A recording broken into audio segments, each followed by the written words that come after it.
பர்திமேயு சுவிசேஷ ஊழியங்கள் வழங்கும் நற்செய்தி நேரம்.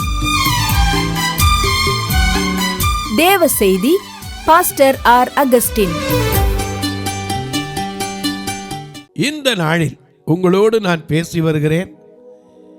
யாரும் சோர்ந்து வர்றதுக்கு வாய்ப்பு உண்டு. எல்லா மனுஷனுக்கும் சோர்வு வரும். ஏன்னா மனிதன் மண், அதை மறக்கக்கூடாது. அதனால தான் எரேமியாவுக்கு கர்த்தர் அதை உணர்த்தினார். எப்படி உணர்த்தினார்? 18ஆம் அதிகாரத்தில் நீ எழுந்து குயவன் வீட்டுக்கு போனார். அங்கே நான் உனக்கு சொல்லுவேன். இவன் எழுந்து போனான். அங்கே போனா ஒரு குயவன் களிமண்ணை எடுத்து திருகையில் வைத்து வணைந்து கொண்டிருந்தான். அது அவன் கையில் கெட்டு போச்சு. உடனே அதை உடைத்து வேறு பாத்திரமாக வணைந்தான். அப்போ ஆண்டவர் கேட்டார், இதை மாதிரி நான் உனக்கு செய்ய எவ்வளோ நேரம் ஆகும்? அவரால் கூடாதது ஒன்று இல்லைங்க. இன்றைக்கு சொல்லுவேன், நான் வெறுமையான பாத்திரம்தான், வெறுத்து தள்ளாதபடிக்கு அவ தான் நம்ம பலப்படுத்தணும். மறுபடியும் உங்கள் வேதாகமத்தை எல்லாரும் தேடி கையில் எடுத்து 1 ராஜாக்களின் புஸ்தகத்தில் 18ஆம் அதிகாரத்தில் 40 கையில் எடுத்து வச்சுக்கிறீங்களா? 1 ராஜாக்கள் 18ஆம் அதிகாரம் 40 கையில் எடுத்து வச்சுக்கிறீங்களா? அப்படி எல்லாரும் எடுத்து வைக்கிற வரைக்கும் நீங்களும் நானும் சொல்லுமா, வெறுமையான பாத்திரம் நான் வெறுத்து தள்ளமணி, வெறுமையான பாத்திரம் நான் வெறுத்து தள்ளமணி, நிரம்பி வழியும் பாத்திரமாய் விழல்கச் செய்திடுமே. வெறுமையான பாத்திரம் நான் வெறுத்து தள்ளமணி, நிரம்பி வழியும் பாத்திரமாய் விழல்கச் செய்திடுமே. வேதத்தில் காணும் பாத்திரமெல்லாம் இயேசுவை போற்றிடுமே. எல்லையும் அவ்வித பாத்திரமாய் வளைந்து கொள்ளுமே. வேதத்தில் காணும் பாத்திரமெல்லாம் இயேசுவை போற்றிடுமே. எல்லையும் அவ்வித பாத்திரமாய் வளைந்து கொள்ளுமே. குயவனே குயவனே படைப்பில் காரணனே, களிமண்ணான எல்லையுமே கண்ணோக்கி பார்த்திடுமே.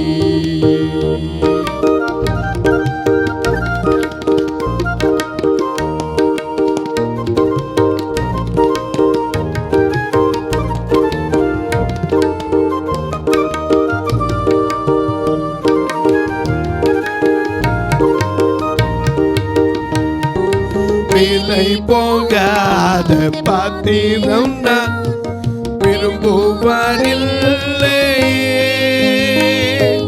விலை போகாத பாத்திரம் நான் விரும்புவதில்லை.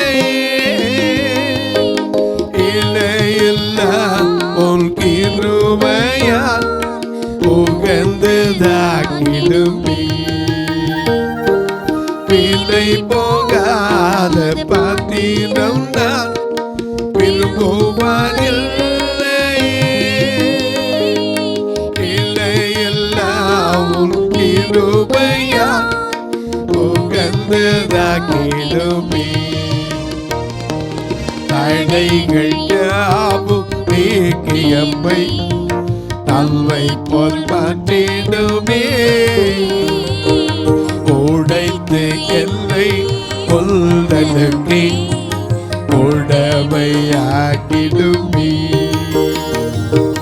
தடைகள்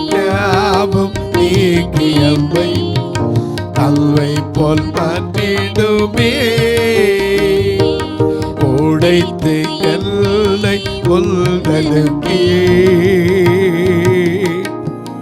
உடமையாக்கிடுமே. எல்லாம் எடுத்துருப்பீங்க. வாசிக்கலாமா? 1 ராஜாக்கள் 18:40 வாசிங்க. 1 ராஜாக்கள் 18:40 அப்பொழுது எலியா அவர்களை நோக்கி நீங்கள் பாகாலின் தீர்க்கதரிசிகளில் ஒருவனும் தப்பி போகாதபடிக்கு அவர்களை பிடியுங்கள் என்றான். அப்பா, எவ்வளவு தைரியமா அந்த இடத்துல செய்தாம, ஒருத்தரையும் தப்ப விடாத, பிடிங்க. அவர்களை பிடித்தபோது எலியா அவர்களை கீழே கீசோன் ஆற்றங்கரையிலே கொண்டு போய் அங்கே அவர்களை வெட்டி போட்டான். அத்தனை செஞ்சவன் இப்ப எப்படி கிடக்கான்? போதும், அவள் தான் போதும் ஆண்டவரே, என் பிராணனை எடுத்துக்கொள்ளும். இன்னைக்கு அப்படித்தான். சில நேரம் எவ்வளவோ ஊழியம் செஞ்சவங்க சோர்ந்து போறது உண்டு. சோர்வுகள் வரும்போது தான் நம்ம பலப்படணும். ஆமென். சோர்வுகள் வரும்போது தான் நம்ம பலப்படுத்த கற்றுக்கொள்ளணும். ஏன்னா பலப்படுத்துகிற அவரை நோக்கி பார்க்க கற்றுக்கொள்ளணும். ஏன்னா அவர் தாமே நம்முடைய பலவீனங்களை ஏற்றுக்கொண்டு நம்முடைய துக்கங்களை கடந்ததை நினைச்சு இன்னைக்கு அநேக நேரம் புலம்பிகிட்டே இருப்பான். ஐயா டிஜிஎஸ் தினகரன் இப்படிதான். தன் மகள் மரித்த போது இனிமே ஊழியம் எதற்கு, எனக்கு ஊழியம் செஞ்சு என்ன பிரயோஜனம், தேசம் நாடுகள்லாம் ஓடி ஓடி செஞ்சனே, இனிமேல் நான் ஊழியத்து போக மாட்டேன்னார். பாஸ்டர் சுந்தரம் வந்து பிரசங்கம் பண்ணார். என்ன பிரசங்கம் பண்ணார் தெரியுமா? யோபு 33:13 சொன்னார். யோபு 33:13 என்ன சொல்லுகிறது?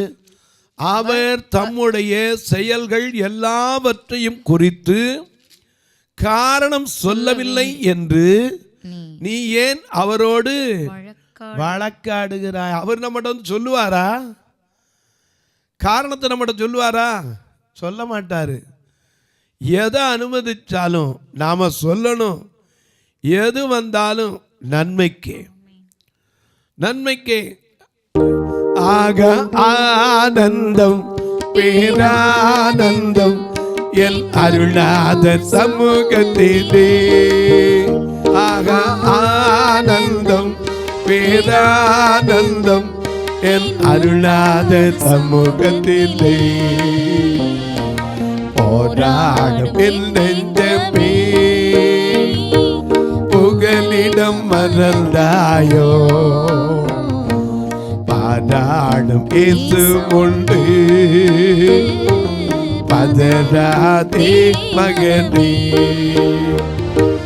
போராடும் என் நெஞ்சமே புகலிடம் மறந்தாயோ, பாடாடும் இயேசு உண்டு பதறாதே மகனே.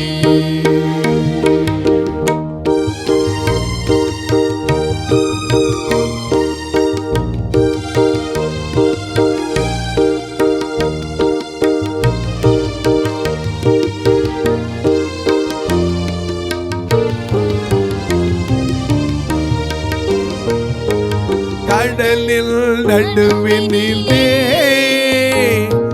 கலங்கி தவிக்கிறாயோ,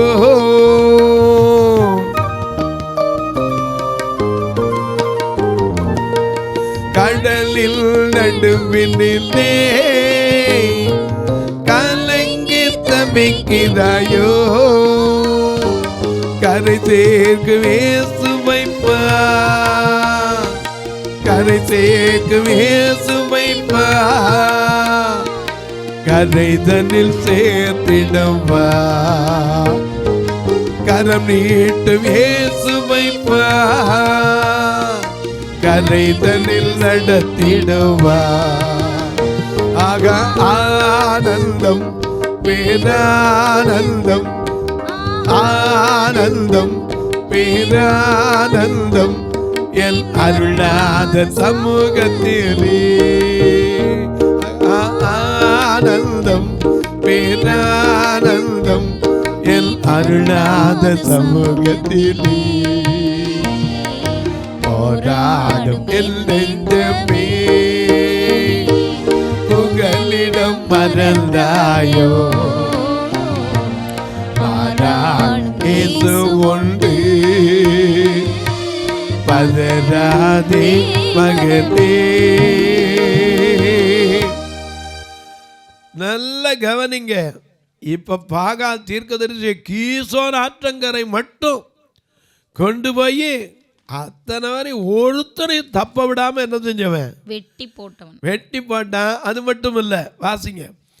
பின்பு எலியா ஆகாபை நோக்கி நீர் போம் போஜனமானம் பண்ணும். சாப்பிட போயா? பெருமழையின் இறைச்சல் கேட்கப்படுகிறது. அவ்வளவு செஞ்சுட்டு கர்மேல் பர்வதத்தில் கொடுமுடியில ஏறி தன் முகம் தரை முழங்கால் முகம் பட ஆண்டவர் நோக்கி ஜெபிக்கிறவன். அப்படி ஜெபிக்கிற வல்லமை உள்ள மனுஷனுக்கு கூட கொஞ்சம் யோசிச்சு பாருங்க, போதும் ஆண்டவரே. ஏனையா இன்னைக்கு நீங்களும் கூட அப்படித்தான். ஆரம்ப காலத்தில் எவ்வளோ அற்புதமாக ஒழிஞ்சிருப்பீங்க. இன்னைக்கும் அந்த அன்பு ஆண்டவர்கிட்ட வச்சிருக்கீங்களா? அவருடைய அன்பு மாறலை. யோவான் 13:1 அவர் தம்முடைய சீசரிடத்தில் வச்சிருந்த அன்பு கடைசி மட்டும். ஆதியில் வச்சிருந்த அன்பை கடைசி வரைக்கும் அவர் வச்சிருக்காரு. ஆதியில் வச்சிருந்த அதே பிள்ளையாத்தான் நம்மளை பார்க்கிறார். அதே மகனாத்தான் மகளாத்தான் பார்க்கிறார். அதே உதவி செய்கிற தெய்வமாத்தான் நம்மோட நிற்கிறார். ஆனால் நாம தான் அவரை விட்டு என்ன செஞ்சிடறோம்? சந்தி போயிடுறோம். எங்கே ஓட முடியும்? ஆகாபை பார்த்து சொன்னான், எப்பா நீ போய் சாப்பிடியா? பெருமழையின் இறைச்சல் கேட்குதுன்னு சொல்லிட்டு சும்மா இருக்கல. என்ன செய்யறாரு? வாசிங்க. ஆகாப் போஜன பானம் பண்ண போனான். அவன் சாப்பிட போயிட்டாரு. பின்பு எலியா கர்மேல் பர்வதத்தினுடைய சிகரத்தின் மேல் ஏறி. கர்மேல் பர்வதத்தினுடைய சிகரம்னா என்னது? இருக்கிறதுல உயரம். நீங்க படிக்கும் போது உங்களுக்கு சொல்லி கொடுத்துருப்பாங்க. இமயமலையில் என்னென்ன சிகரம் இருக்கு? எவரெஸ்ட், நங்க பர்வதம், நந்ததேவி, கிஞ்சின் ஜங்கா, தவளகிரி, இப்படி பல சிகரங்கள் இருக்கிறது. தொட்டப்பட்டா இல்லையா? இப்படி பல சிகரங்கள் இருக்கிறது. அப்படி ஒரு சிகரத்தின் மேலே ஏறி கர்மேல் பர்வதனுடைய சிகரத்தின் மேல் ஏறி தரையிலே பணிந்து தன் முகம் தன் முழங்காலில் பட குனிந்து, தன் முழங்காலில் படுற வரைக்கும். ஏன்னா முஸ்லீம் தொழும்போது பார்த்தீங்கன்னா அவ்வளோ அருமையாக தொழுவான். அவன் ட்ரெயினில் போனாலும் சரி, பஸ்ஸில் போனாலும் சரி, அந்த டைம் வந்துருச்சுன்னா ஒதுங்கிடுவான். நம்ம ஆட்க பாடுறது மட்டும்தான் பாடுவோம். என்ன பாடுவோம்? காலையும் மாலையும் வேளையும் கர்த்தரை கருத்துடன் பாடிடுவே. காலையும் மாலையும் வேளையும் கர்த்தர் கருத்துடன் பாடிடுவே. பரிசுத்தர் பரிசுத்தர் பரிசுத்தர் என தூதன் பாடிடும் தொனி கேட்குதே. பரிசுத்தர் பரிசுத்தர் பரிசுத்தர் என தூதன் பாடிடும் தொனி கேட்குதே.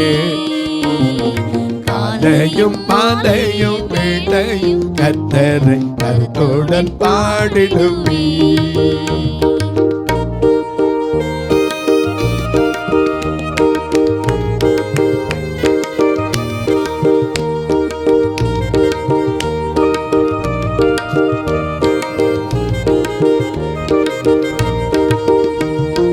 கர்த்தரின் வெளிச்சம் தீபனின் பலனும் கிருபையும் ரட்சிப்பும் ஆனார். கர்த்தரின் வெளிச்சம் தீபனின் பலனும் கிருபையும் ரட்சிப்பும் ஆனார். அஞ்சிடாமல் கலங்காமல் பயமின்றி திகழில் அனுதினம் ஆழ்ந்திடுவே. அஞ்சிடாமல் கலங்காமல் பயமின்றி திகழில் அனுதினம் ஆழ்ந்திடுவே. காலையும் மாலையும் வேளையும் கர்த்தர் கருத்துடன் பாடிடுவே. நம்ம சொல்றதோடு சரி, ஆனா அவங்களுக்கு 5 வேளை தொழுகிறது கடமை. அதை வச்சிருக்காங்க. காலை கரெக்டாக சுபக், படுக்க போகும்போது ஈசா, மகர், ஒவ்வொன்றுக்கும் பேர் வச்சிருக்காங்க. அப்படி கரெக்டாக அந்த டைம் வந்துட்டா என்ன வியாபாரம் பண்ணாலும் சரி அப்படியே விட்டுட்டு போயிடுவான். ஆனால் நம்ம கொஞ்சம் யோசிச்சு பாருங்க, நமக்குள்ள ஏன் இன்னைக்கு அந்த நம்ம சோர்வு வருது? நாம் ஆரம்பத்தில் தேடுறோம், அதுக்கப்புறம் விட்டுறோம். எலியா இப்போ கொடுமுடியில் ஏறி தன் முகம் முழங்கால வர படுற வரைக்கும் தரையில பணிந்து தன் முகம் தன் முழங்காலில் பட குனிந்து தன் ஊழியக்காரனை நோக்கி நீ போய் சமுத்திர முகமாய் பார் என்றான். எந்த மலைக்கு அறிகுறியுமே இல்லாத காலத்துல ஜெபிச்சுட்டு சொல்றான், நீ போய் சமுத்திர முகமா கடற்கரை பக்கமா பாருன்னா. அவன் போய் பார்த்து ஒன்றும் இல்லை என்றான். ஒண்ணுமே இல்லையா, ஒரு இது கூட இல்ல, அடையாளம் கூட இல்ல. நீ இன்னும் 7 தரம் போய் பார் என்றான். எனக்கு அன்பார்கள், இந்த 7 என்பது வேதத்துல பல இடத்துல இருக்கு. எரிகோ 7ஆம் முறை சுற்றும் போது என்ன செஞ்சது? தகர்ந்து விழுந்தது. வாரத்துல 7ஆம் நாள் இல்லையா, 6 நாட்கள் வேலை செய்யணும், 7ஆம் நாள் என்ன செய்யணும்? ஓய்ந்து இருக்கணும். யாதொரு வேலையும் மிருக ஜீவன்களும் உன் வேலைக்காரன் வேலைக்காரி யாரா இருந்தாலும் என்ன செய்யக்கூடாது? எந்த வேலையும் செய்யக்கூடாது. நமக்கு கல்யாணம் வந்தால் என்ன செய்வோம்? சபையை விட்டுட்டே போயிடும். அன்னைக்கு தான் ஒரு முக்கியமானவருடைய கல்யாணம். ஆண்டவர் அதுதான் அதையும் வைப்பார். ஞாயிற்றுக்கிழமை என்ன பார்க்குறியா, அவனை பார்க்குறியா? ஏன்னா நமக்குள்ள இன்னும் அந்த அனுபவங்கள்லாம் வரலங்க. யார் கோவிச்சாலும் கோவிக்கிட்டு, ஞாயிற்றுக்கிழமை என்ன இருந்தாலும் எங்க போய் நில்லு? கர்த்தருடைய சபை கூடுதலை விட்டு விடாதீங்க. இங்க பார்க்கிறோம், 7 தரம் போய் பாருங்கிறான். ஒரு தரம் இல்லை, 2 தரம். நானா இருந்தா சொல்லிப்பேன், வேலை இல்லையான்னு இருப்பேன். போய் பார்த்தாச்சு, ஒண்ணும் இல்லை, இல்லாட்டி உட்கார்ந்துக்கிட்டே சொல்லிப்பேன். அவன் 7 தரம் போய் பார்த்தான். 7ஆம் தரம் இதோ சமுத்திரத்திலிருந்து ஒரு மனுஷனுடைய உள்ளங்கையில என்ன இருக்கு? உள்ளங்கையில தான் என்ன செய்றாரு? வரைந்து வைத்திருக்கிறார். இந்த தெள்ளு போச்சுக்கு நல்ல வாழ்க்கையை தந்தீரே, என்னை நல்லவனாக்கி அல்லையில் வைத்து கொண்டீரே. போச்சுக்கு நல்ல வாழ்க்கையை தந்தீரே, என்னை நல்லவனாக்கி அல்லையில் வைத்து கொண்டீரே. உள்ளமெல்லாம் உருகுதையா, உள்ளமெல்லாம் உருகுதையா, உள்ளமெல்லாம் உருகுதையா. முதல் நன்மை நினைக்கையிலே கண்ணால கண்ணு கலங்குது, கத்தாமே உம்மை துதிக்குது. கண்ணால கண்ணு கலங்குது, கத்தாமே உம்மை துதிக்குது. இந்த தெள்ளு போச்சுக்கு நல்ல வாழ்க்கை தந்தீரே, என்னை நல்லவனாக்கி அல்லையில் வைத்து கொண்டீரே. இந்த தெள்ளு போச்சுக்கு நல்ல வாழ்க்கை தந்தீரே, என்னை நல்லவனாக்கி அல்லையில் வைத்து கொண்டீரே.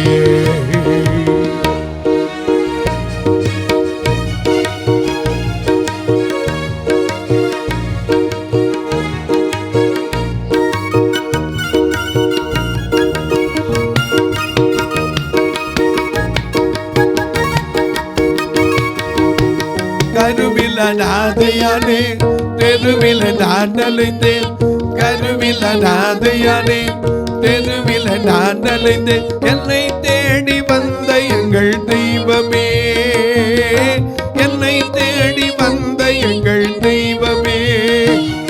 எனக்காக ஜீவன் தந்த நல்ல மீட்பனே, எனக்காக ஜீவன் தந்த நல்ல மீட்பனே. உள்ளமெல்லாம் உருகுதையா, உள்ளமெல்லாம் உருகுதையா. உந்தல் நன்மை நினைக்கையிலே கண்ணால கண்ணு கலங்குது, கத்தாமே உம்மை துதிக்குது.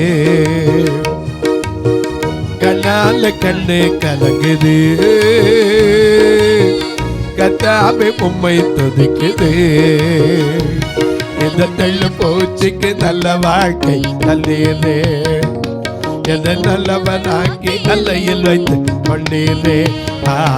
இந்த தெள்ளு போச்சுக்கு நல்ல வாழ்க்கை தந்தீரே, என்னை நல்லவனாக்கி அல்லையில் வைத்து கொண்டீரே. உள்ளங்கை ஐயா, ஆண்டவர் சொன்னார், உன் தாய் மறக்கலாம், இதோ நான் உன்னை உள்ளங்கையிலே வரைந்திருக்கிறேன். கிரேவன் வரைந்திருக்கிறேன். இப்ப சொன்னார், இவன் சொன்னான், ஐயா ஒரு மனுஷனுடைய உள்ளங்கை அதளவு மேகம் என்ன செய்து எழும்புகிறது என்றான். அப்பொழுது அவன் நீ போய் ஆகாபை நோக்கி மழை உம்மை தடை செய்யாதபடிக்கு ரதத்தை பூட்டி போய்விடும் என்று சொல்லிவிடான். அதற்குள்ளாக வானம் மேகங்களினாலும் காற்றினாலும் கருத்து பெருமழை உண்டாயிற்று. ஆகாப் ரதத்தில் ஏறி இஸ்ரவேலுக்கு போனான். கர்த்தருடைய கை எலியாவின் மேல் இருந்ததினால் அவன் தன் அறையை கட்டிக்கொண்டு இஸ்ரவேலுக்கு வருமட்டாக ஆகாபுக்கு முன் ஓடினான். ஆகாபு ரதத்துல வர அதுக்கு முன்னாடி ஓடுற பலம் கொண்டவன் எலியா. ஆனா அவ்வளவு பலம் இருக்கிற இப்ப போய் என்ன செய்யறான்? போதும் கர்த்தா, போதும் ஆண்டவரே, போதும் ஆண்டவரே. இன்னைக்கு அப்படிதான் உங்கள் வாழ்க்கையில், என் வாழ்க்கையில் அப்படி தான். ஒரு சின்ன வந்துருச்சுன்னா ஐயா மறந்துடாதீங்க, நம்மகிட்ட ஒன்றும் கிடையாது. அதனால தான் இயேசு சொன்னார், நானே மெய்யான திராட்சை செடி, நீங்கள் கொடிகள். நீங்கள் என்னிலும் வார்த்தை உங்களிலும் நிலைத்திருந்தால் கனி கொடுப்பீங்க. இல்லாட்டா ஒன்றும் நடக்காது. அதனால தான் ஃபாதர் இதை பாடி வச்சாரு. என்ன பாடி வச்சாரு? வாழ்வில் நிலைத்திருந்து மிகுந்த கனி கொடுக்கும். வாழ்வில் நிலைத்திருந்து மிகுந்த கனி கொடுக்கும் சீடர்கள் நாங்கள் ஐயா. வேதத்தை ஏந்துகின்றோம், வாசித்து மகிழுகின்றோம். வேதத்தை ஏந்துகின்றோம், வாசித்து மகிழுகின்றோம். தியானம் செய்கின்றோம், நாங்கள் தியானம் செய்கின்றோம். திராட்சை செடியே இயேசு ராஜா, திராட்சை செடியே இயேசு ராஜா. உம்மோடு இணைந்திருக்கும் பிள்ளை நாங்கள், உமக்காய் படருகின்ற கொடி நாங்கள். உம்மோடு இணைந்திருக்கும் பிள்ளை நாங்கள், உமக்காய் படருகின்ற கொடி நாங்கள். தொலைக்காட்சியில் பார்க்கிற என் அன்பு மக்களே, இந்த நிகழ்ச்சியை நாள்தோறும் பார்க்குறீங்களே, கேட்குறீங்களே. எத்தனையோ பேர் கிராமங்களில் பட்டி தொட்டியெல்லாம் கேட்குறீங்க. நான் பிறந்த ஊர்லேருந்தே நேற்று ஒரு அம்மா ஃபோன் பண்ணாங்க. எனக்கு ரொம்ப ஆச்சரியம். அந்த ஊர் இயேசுனா என்னன்னு தெரியாத இடம். ஏன்னா ஒவ்வொருத்தரும் இடுப்பில் அருவாளை கட்டிக்கிட்டு இருக்கிற இடம். நான் பிறந்த ஊர் கமுதி. அந்த கமுதியில் ஊன்னா துரட்டிக்கம் போச்சு முதுகில் இழுத்துருவான். நான் அங்கே இருக்கும்போது பார்த்துருக்கேன். துரட்டி கம்பு களை இருக்கிற வச்சுருப்போம் பாருங்கள், ஆட்டு களை வரிக்கிறதுக்கு. அந்த கம்பை வச்சு முதுகில் அப்படி கொத்தி இழுத்துருவான். அப்படிப்பட்ட கொஞ்சம் கூட இறக்கம்னா என்னன்னு தெரியாத ரத்த வரி கொண்ட இடம். அந்த இடத்துல இயேசு இப்போ யாரும் தெரியுது. எனக்கு அதை கேட்டவொன்னே பெரிய சந்தோஷம். நான் பிறந்த மண்ணுக்கு சத்தியம் சொல்றதுக்காவது என்னை உருவாக்கினீங்களேன்னு. எனக்கு அன்பானவர்களே, இந்த நிகழ்ச்சியை பார்க்குற நீங்கள் ஒரு வார்த்தை ஜெபம் பண்ணுங்க. எத்தனையோ பேர் இன்னும் ரட்சிக்கப்பட வேண்டியிருக்கு. ஆனால் அவருடைய கரம் குறுகலை. ரட்சிக்கக்கூடாதபடிக்கு கரம் குறுகி போகவில்லை, கேட்கக்கூடாதபடிக்கு அவருடைய செவி மந்தமாகவும் இல்லை. நாம செயல்படணும். அதனால தான் அன்றைக்கு தட்டி எழுப்பும்படி உங்களோடு பேசுகிறேன்.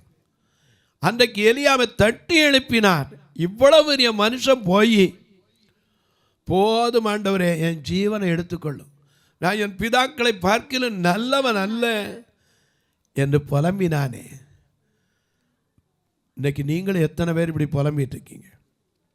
போதும் ஆண்டவரே, நான் செஞ்ச ஊழியம்லாம் போதும், எனக்கு வந்த நிந்தை போதும், அவமானம் போதும், பேசுனது போதும். சோர்ந்து போகாதீங்க. ஏன்னா இயேசு சொன்னதை மனசில் வச்சுக்கோங்க.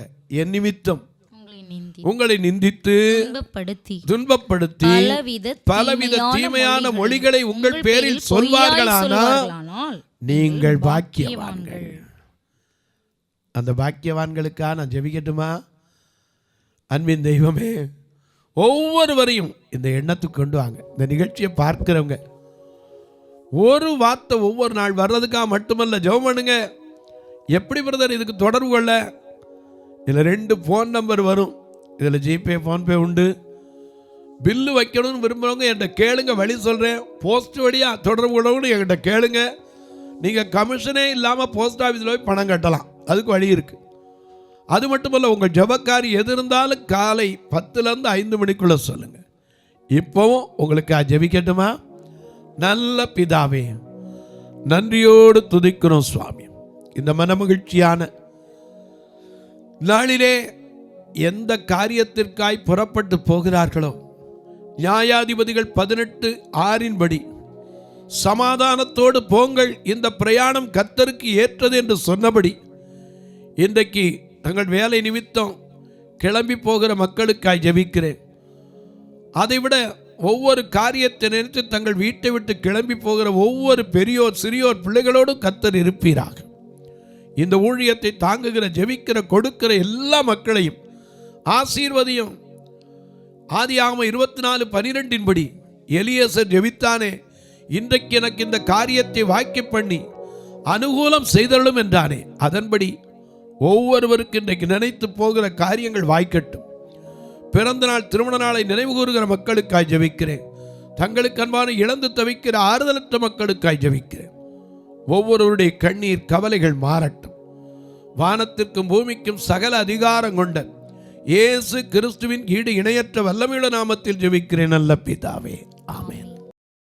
சபை ஆராதனை ஞாயிறு காலை 10 மணி முதல் 12 மணி வரை. இடம் பர்திமேயு சுவிசேஷ ஆலயம், அன்னை சத்யா நகர், இளமனூர் அஞ்சல், சக்கிமங்கலம் வழி, மதுரை மாவட்டம். பின்கோட் 625201 மற்றும் பர்திமேயு சுவிசேஷ ஜெப வீடு, plot number 107, Eden garden, Muthur, Tirunelveli. Pincode 627011. சிறப்பு உபவாச கூட்டம் ஒவ்வொரு மாதமும் 2வது சனிக்கிழமை காலை 10 மணி முதல் 1 மணி வரை நாகர்கோவில் YMCA ஹாலில் வைத்து நடைபெறுகிறது. மற்றும் ஒவ்வொரு மாதமும் 4வது சனிக்கிழமை காலை 10 மணி முதல் 1 மணி வரை திருநெல்வேலி புதிய பேருந்து நிலையம் அருகில் உள்ள கிரேஸ் ஹாலில் வைத்து நடைபெறுகிறது. எங்கள் எல்லா ஆராதனைகளிலும் கலந்து கொண்டு தேவனை மகிமைப்படுத்த அன்பாய் அழைக்கிறோம். உங்கள் உதாரத்துவமான காணிக்கைகளினால் இவ்வூழியத்தை தாங்க விரும்பினால் R. Augustine, account number 5021364331, IFSC code IDIB 000B066, Indian bank, BP Kulam, Madurai. GPay number 98421819117, BGM ministries மற்றும் 9442559772, பிளைண்ட் மினிஸ்ட்ரீஸ் அகஸ்டின். உங்கள் தொடர்புக்கு பாஸ்டர் R. அகஸ்டின், பர்திமேயு சுவிசேஷ ஊழியங்கள், நாகமலை, புதுக்கோட்டை, மதுரை 625019. தொலைபேசி எண்கள் 98421819117 மற்றும் 9442559772. கர்த்தர் தாமே உங்களை ஆசீர்வதிப்பாராக.